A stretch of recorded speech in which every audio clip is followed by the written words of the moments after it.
കാണു. Hello guys, welcome to my YouTube channel. നമ്മൾ കോപ്പുമലയിലെത്തി. ഇവിടെ വാട്ടർഫോൾ ഉണ്ട്. അല്ല അവിടെ വേണ്ട, ഇവിടെ അവിടെ പോയിട്ട് ഇവിടെ പോയിട്ട് അച്ഛേ ഇവിടെ പോയി കഴിഞ്ഞാൽ അവിടെ പോയി കഴിഞ്ഞല്ലേ ഭയങ്കര ക്ഷീണിക്കില്ല. ഇവിടെ ആകുമ്പോൾ കുറച്ച് റിലാക്സ് കിട്ടില്ല. ഇതാ കുളിക്കാം, ആക്കാൻ നിന്നാലും ഡ്രസ്സ് മാറ്റാം. ഇല്ല, ടിക്കറ്റ് ഇല്ലെന്നത്. പ്ലാസ്റ്റിക് ബോട്ടിലൊന്നും ഇല്ല. അതുകൊണ്ട് 5000 ഫീ.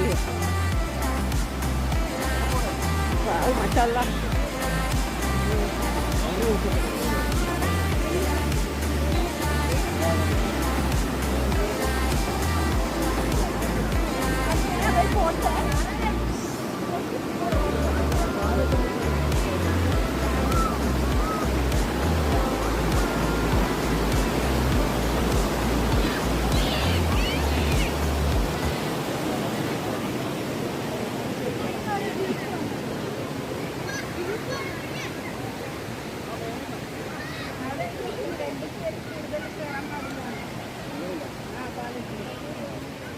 എന്ത്